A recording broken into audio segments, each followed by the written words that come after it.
इस पूरी दुनिया में अगर कोई चीज है जिसे कंट्रोल करना या काबू करना बहुत मुश्किल है तो वह है हमारा मन, यानी हमारा दिमाग। हर कोई चाहता है कि उसका मन उसके काबू में रहे, क्योंकि मन के काबू में रहने पर ही हम कोई भी काम अच्छे से कर पाएंगे और उसमें सक्सेस अचीव कर पाएंगे।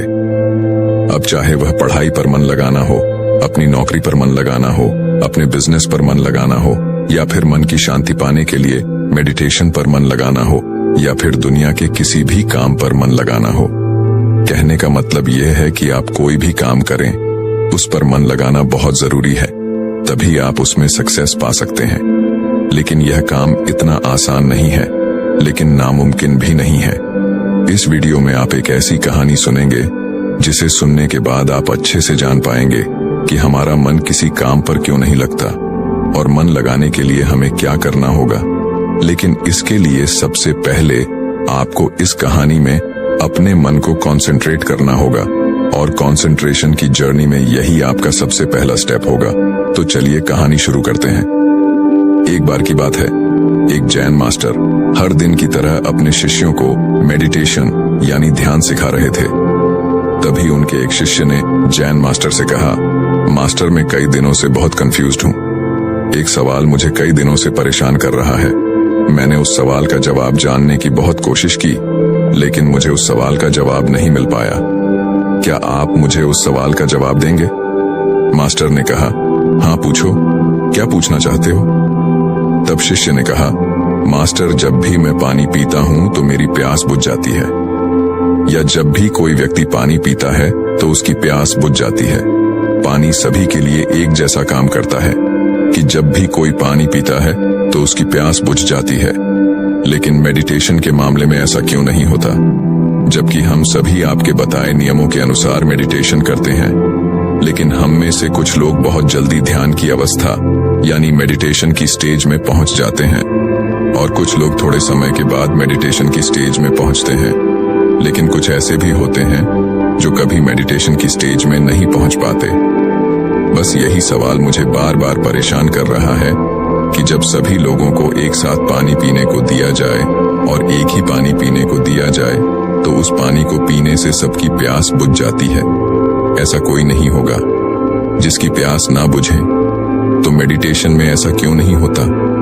मेडिटेशन सबके लिए एक जैसा काम क्यों नहीं करता?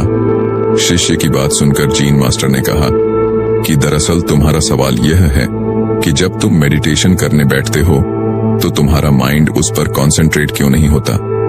और ऐसा क्यों होता है कि कुछ लोगों का मन बहुत जल्दी ध्यान पर एकाग्र हो जाता है और कुछ का थोड़ी देर बाद और कुछ का तो ध्यान ही नहीं लगता। शिष्य कहता है, हाँ मास्टर। जैन मास्टर ने कहा कि किसी भी काम में मन का न लगना सिर्फ तुम्हारी समस्या नहीं है, यह सबकी समस्या है। लेकिन चिंता मत करो, तुम्हें तुम्हारे सवाल का जवाब कल मिल जाएगा। कल गांव के एक व्यक्ति ने मुझे अपने घर भोजन पर बुलाया है, इसलिए कल जब मैं उसके घर जाने के लिए निकलूंगा तो तुम भी मेरे साथ चलना। शिष्य ने कहा, ठीक है मास्टर, कल मैं आपके साथ जरूर चलूंगा। अगले दिन जब मास्टर जाने लगे तो शिष्य भी मास्टर के साथ चलने लगा। कुछ देर बाद वे दोनों गांव में रहने वाले एक सेठ के घर पहुंचे। सेठ ने उन दोनों का स्वागत किया और उन्हें बैठने को कहा और खुद भी उनके साथ बैठ गया। फिर उस सेठ ने अपनी पत्नी से तीनों के लिए खाना परोसने को कहा। तीनों खाना खाने बैठ गए। जैसे ही उस सेठ ने पहला निवाला खाया, वह तुरंत गुस्से में अपनी पत्नी पर चिल्लाया और कहा कि यह कैसा खाना है जिसमें कोई स्वाद नहीं है, और गुस्से में वह खाना छोड़कर वहां से चला गया। यह सब देखकर उसकी पत्नी बहुत शर्मिंदा हुई और जैन मास्टर और उनके शिष्य से बोली कि कृपया मुझे माफ कर दें, आप थोड़ी देर प्रतीक्षा करें, मैं आपके लिए स्वादिष्ट भोजन बनाकर लाती हूँ। जैन मास्टर ने सेठ की पत्नी से कहा, नहीं नहीं, इसकी कोई जरूरत नहीं है, तुम चिंता मत करो, ये खाना बहुत स्वादिष्ट है। और फिर दोनों ने खाना शुरू कर दिया। थोड़ी देर में दोनों ने खाना खा लिया, लेकिन जैन मास्टर ने अपनी थाली में 2 रोटियां छोड़ दी और सेठ की पत्नी से कहा, क्या तुम यह 2 रोटियां बांधकर मुझे दे सकती हो? उसकी पत्नी ने दोनों रोटियां बांधकर जैन मास्टर को दे दी। इसके बाद दोनों वहां से जाने लगे और जाने से पहले उनकी मुलाकात उस सेठ से हुई। सेठ को अपने व्यवहार पर पछतावा हुआ और वह उन दोनों से अपने किक माफी मांगने लगा। जैन मास्टर ने कहा, कोई बात नहीं, और दोनों वहां से चले गए। रास्ते में जैन मास्टर ने अपने शिष्य से पूछा कि उसे खाना कैसा लगा। शिष्य बोला, मास्टर खाना बहुत स्वादिष्ट था, मुझे बहुत अच्छा लगा। मास्टर ने पूछा, क्या तुम्हें इसके अलावा कुछ और नहीं लगा? मतलब तुम्हें कुछ और समझ में नहीं आया? शिष्य बोला, मास्टर इसके अलावा मुझे और क्या लग सकता है? स्वादिष्ट खाना खाकर मुझे अच्छा लगा और मेरी भूख भी मिट गई।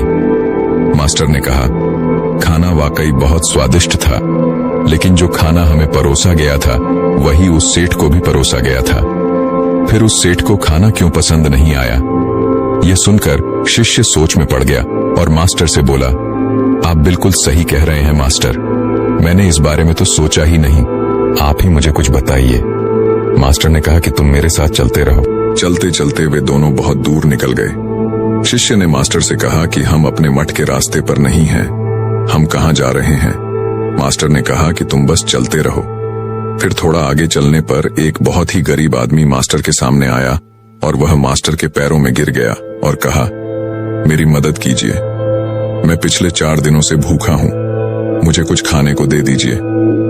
मास्टर ने उस गरीब आदमी को एक पेड़ के नीचे बैठाया और जो 2 रोटियां उन्होंने बांधी थीं, उन्हें उस गरीब आदमी को दे दिया। रोटी देखते ही गरीब आदमी ने जल्दी से उन रोटियों को ले लिया और खाने लगा। खाते समय उसकी आंखों से आंसू निकल रहे थे। वह रोते हुए खा रहा था और वह अपने हाथों से ऐसे इशारे कर रहा था जैसे वह किसी अदृश्य शक्ति से कह रहा हो, इस रोटी के लिए तेरा बहुत बहुत धन्यवाद। रोटी खाने के बाद उस गरीब आदमी ने मास्टर को धन्यवाद दिया। मास्टर ने गरीब आदमी से पूछा कि रोटी का स्वाद कैसा था?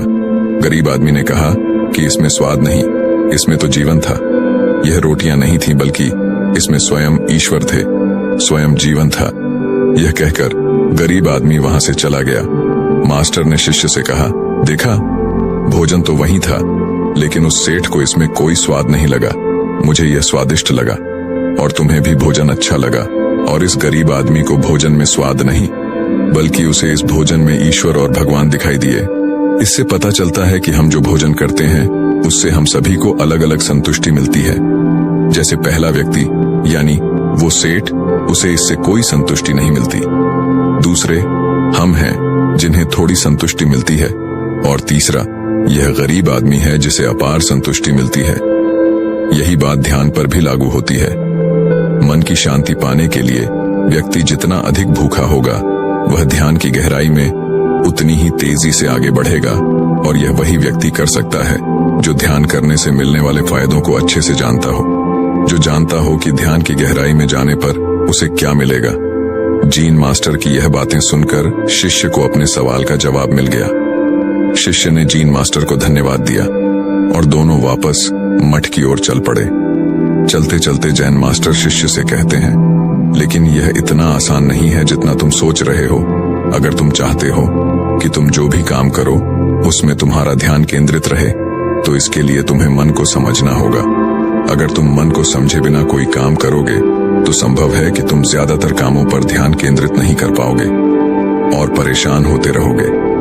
मास्टर की बात सुनकर शिष्य की मन को समझने की जिज्ञासा और भी बढ़ गई और वह मास्टर से कहता है, मास्टर, कृपया मुझे मन के बारे में विस्तार से बताइए। फिर मास्टर मन के बारे में विस्तार से समझाना शुरू करते हैं। मास्टर कहते हैं कि मन इतना चंचल होता है कि अगर इस पर काबू ना पाया जाए तो व्यक्ति बेचैन होने लगता है, और ये बेचैनी पल भर में मन में आने वाले सैकड़ों सवालों की वजह से होती है, और ये बेचैनी तब तक बनी रहती है जब तक व्यक्ति को मन में चल रहे सवालों के जवाब नहीं मिल जाते। यही वजह है कि हम किसी भी काम पर मन नहीं लगा पाते, और काम पर मन लगाने के लिए मन का शांत होना बहुत जरूरी है। शिष्य कहता है, लेकिन मास्टर, हम मन को शांत कैसे रख सकते हैं? जैन मास्टर कहते हैं, इसके लिए तुम्हें मन को अच्छे से समझना होगा, तभी तुम अपने मन को शांत रख सकते हो। और जब तुम्हारा मन शांत होगा तो इसका मतलब यह हुआ कि वह तुम्हारे काबू में है। तब शिष्य कहता है कि मन को समझने के लिए हमें क्या करना होगा। जीन मास्टर कहते हैं, मैं तुम्हें मन को समझने के 6 तरीके बताऊंगा। उन तरीकों को बहुत ध्यान से सुनना। पहला तरीका है अपने मन के द्वारा दिए गए बेकार के लालच को देखना और उसे समझना। दरअसल जब हमारा मन अनशांत होता है तो हमें कई तरह के लालच देता है और यही लालच हमारी परेशानियों का कारण बनता है। लेकिन जिसने मन के लिए लालच को पहचान लिया, समझ लो कि उसने मन को समझने का पहला तरीका सीख लिया। फिर शिष्य जैन मास्टर से पूछता है, लेकिन मास्टर हमें यह कैसे पता चलेगा कि हमारा मन हमें लालच दे रहा है और वह लालच हमारे लिए बेकार है? मास्टर कहते हैं, इसका पता हमें अपने अनुभव से चलता है और कभी कभी दूसरों के अनुभव से भी चल सकता है। मन के लालच में आकर व्यक्ति जो भी काम करता है उसमें उसे नुकसान ही होता है और नुकसान के बाद ही नुकसान का अनुभव होता है। यही अनुभव मन को समझने का पहला कदम है। फिर शिष्य ने जैन मास्टर से पूछा, अगर कोई व्यक्ति पहले तरीके से ये जान लेता है कि वह मन के दे गए लालच के कारण दुखी है, तो दूसरा तरीका क्या है? जैन मास्टर कहते हैं, दूसरे तरीके के लिए तुम्हें एक ऐसे व्यक्ति को ढूंढना होगा जो पहले से ही अपने मन को जान चुका हो और उससे मुक्त हो। वास्तव में केवल ऐसा व्यक्ति ही तुम्हें सही रास्ता दिखा सकता है। शिष्य कहता है, लेकिन ऐसे व्यक्ति को हम कैसे पहचान सकते हैं? जेएनयू मास्टर कहते हैं, सुनना। किसी व्यक्ति की बात सुनना ही किसी के मन को समझने का तीसरा तरीका है। शिष्य कहता है, क्या हम उसे देखकर नहीं पहचान सकते? जीन मास्टर कहते हैं, कोई व्यक्ति भले ही बहुत शांत और बहुत अच्छा दिख सकता है, लेकिन उसके मन में क्या है यह केवल उसके शब्दों से ही जाना जा सकता है। लेकिन कभी कभी शब्द धोखा भी दे सकते हैं। इसीलिए किसी की बातों पर तब तक विश्वास नहीं करना चाहिए जब तक कि वह तुम्हारे विवेक की कसौटी पर खरान उतर जाए। अब जैन मास्टर शिष्य को चौथा तरीका बताते हैं। जैन मास्टर कहते हैं कि मन को समझने का चौथा तरीका है, कर्म खुद को जानने के लिए सही दिशा में काम करना जरूरी है। लेकिन काम करते समय इंसान हर बार दो गलतियां करता है। पहली गलती होती है किसी काम को शुरू ही नहीं करना और दूसरी गलती होती है काम शुरू करके उसे पूरा ना करना। इन दोनों गलतियों के पीछे हमारा मन ही होता है। कुछ लोग इसलिए अपना काम शुरू नहीं कर पाते क्योंकि वो सोचते हैं कि मैं काम कल से शुरू करूंगा और कुछ को लगता है कि मैं फेल हो जाऊंगा।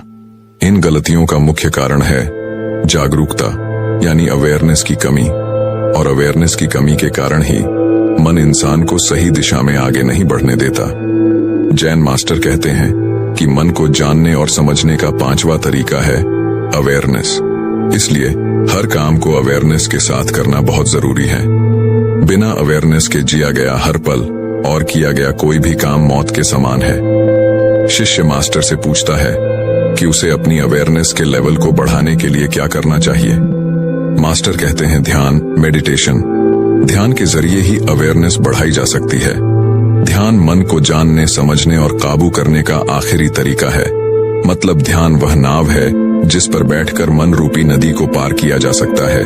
जो व्यक्ति पहले 5 तरीकों से मन को समझ लेता है वह मन को जीत लेता है और अपने मन पर पूरा कंट्रोल कर लेता है। शिष्य को अब जीन मास्टर की बातों से सब कुछ समझ आ गया था और उसने जैन मास्टर को पूरे दिन की यात्रा के लिए और ध्यान और मन के बारे में इतनी जरूरी जानकारी देने के लिए तहे दिल से धन्यवाद दिया और इसके साथ ही उनकी यात्रा भी समाप्त हो गई। उम्मीद है कि आपने इस वीडियो से कुछ न कुछ जरूर सीखा होगा। आपको ये वीडियो कैसा लगा हमें कमेंट बॉक्स में कमेंट करके जरूर बताएं, क्योंकि जब आप कमेंट करते हैं तभी हमें पता चलता है कि वीडियो बनाने की हमारी मेहनत सफल हुई है। इस वीडियो को ऐसे दोस्तों के साथ शेयर करें ताकि वे भी इससे कुछ सीख सकें। ऐसी ही जानकारी पूर्ण वीडियो देखने के लिए हमारे चैनल सब्सक्राइब करें और बेल आइकन को दबाएं ताकि आपको अगले वीडियो की नोटिफिकेशन मिल सके। इस वीडियो में बस इतना ही। मिलते हैं अगले वीडियो में, तब तक अपना ख्याल रखें।